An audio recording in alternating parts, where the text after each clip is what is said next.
दोस्तों अपने झारखंड के दुमका में अंकिता सिंह वाला मामला सुना होगा और उसकी जो गुत्थी है ना वो अभी तक नहीं सुलझी हुई है तथा अभी तक उस पर जांच पड़ताल चल ही रहा है। लेकिन इसमें एक शख्स है विनय दुबे जो कि महाराष्ट्र का बताता है, मुंबई का, और यहाँ पर आकर के बहुत ही अपने अच्छे तरीके से काम कर रहा है तथा आरोपी को वह निर्दोष बताने का काम कर रहा है तथा वह चाह रहा है कि किसी तरह से शाहरुख नाम के जो आरोपी था उसे सजा ना हो। तो इसी के चलते मैं आपको एक कहानी के माध्यम से समझा देना चाहता हूँ। ये बहुत पुरानी बात है, एक राजा हुआ था, ये मतलब एक राज्य था। वहाँ पर एक गाय थी जो कि सींग से मारते मारते एक दीवार में छेद कर दी और वह अपना सींग जो थी, मूड़ी जो थी, वो अंदर दीवार में घुसा दी और इसके बाद घुसाने के बाद उसकी जो मूड़ी थी इस कदर से फंस गई कि वो निकलने का नाम ही नहीं ले रही थी। तो वहाँ पर मुखिया जी आए, राजा आए और बहुत सारे लोग आए और उन लोगों में विचार विमर्श होने लगा कि किस तरह से इस गाय को बाहर निकाला जाए। तो इतने में एक 20 साल का लड़का आया और वो अचानक से बोल दिया कि इस गाय का जो गर्दन है उसे काट दिया जाए तभी वो निकलेगा। और इतना सुनते ही राजा और मुखिया जी का सर चकरा गया। आखिर इस ब्राह्मण परिवार के इस गांव में इस तरह से कोई कैसे बयान दे सकता है और इस तरह से कैसे सोच सकता है कि इसकी हत्या कर दी जाए।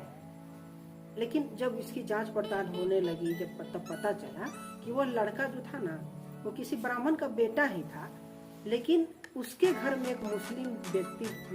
नौकर था जो कि वहाँ पर नौकरी करता था तथा उसी का वह मतलब उसके जो उस लड़के की जो माँ थी उसके साथ उसका अवैध संबंध था तथा उसी का बेटा हुआ। मतलब मुस्लिम मम्मी तो थी उसका ब्राह्मण, लेकिन वो मुस्लिम जो नौकर था उसके साथ अवैध संबंध था तो उसी का वो बेटा था। और इसी चलते वह ऐसा बयान दिया था, यानी कि गाय का सर काटने के लिए। तो बहुत सारे चीज़ में फिर आगे उसकी कार्रवाई की गई। तब लास्ट में क्या किया गया कि उस गाय को बचाने के लिए पूरे दीवार को तोड़ा गया, तब जाकर के उस गाय को बचाया गया। तो आप समझ सकते हैं कि ये जो परवरिश है, जो DNA है ना, इसका इस टाइप से होता है काम और इसी चलते इन लोगों में मानसिकता हो जाती है। और आज विनय दुबे को देख करके ऐसा ही लगता है, उसके हरकतों को देख करके, उसके बातों को देख करके ऐसा ही लगता है ना कि वो किसी न किसी प्रकार से इसी तरह से मुस्लिमों का गंदा खून है, इसी प्रकार इसीलिए इस टाइप से बातें वो हमेशा किया करता है। और तो और हम उसका बहुत सारे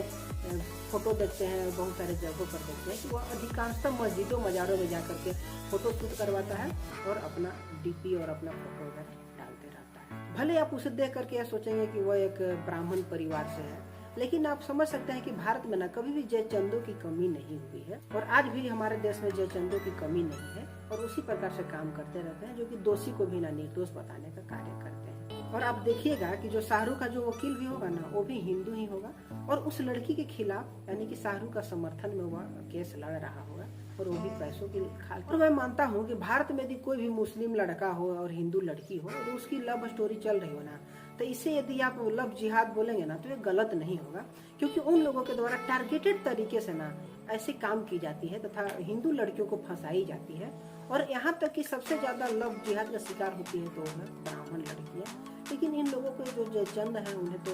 अपने पेट से और अपने स्वास्थ्य से मतलब है और इस चीज़ को तो ध्यान देना नहीं है कि इन लोगों के द्वारा की क्या जाती है, इन लोगों का मकसद क्या है। क्योंकि आप देख रहे हैं कि किस तरह से भारत को इस टाइप से करने में, हिंदुत्व को तोड़ने में, किस तरह से अपना जो जिहाद फैलाने के लिए किस तरह से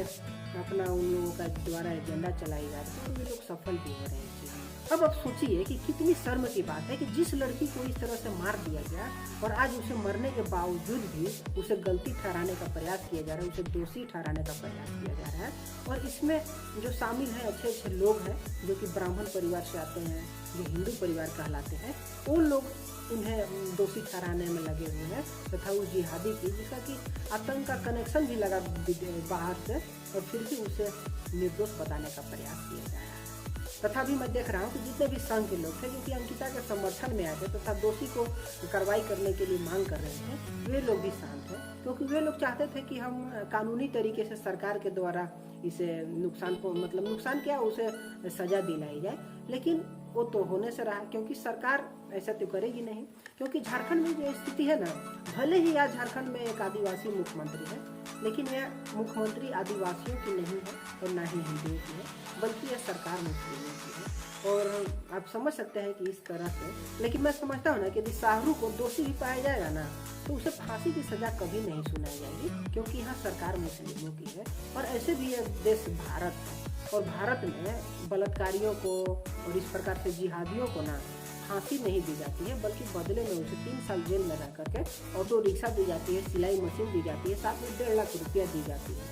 क्योंकि यह भारत है और उसमें भी यह झारखंड जिसमें कि मुस्लिमों की सरकार है, हेमंत सोरेन की सरकार है।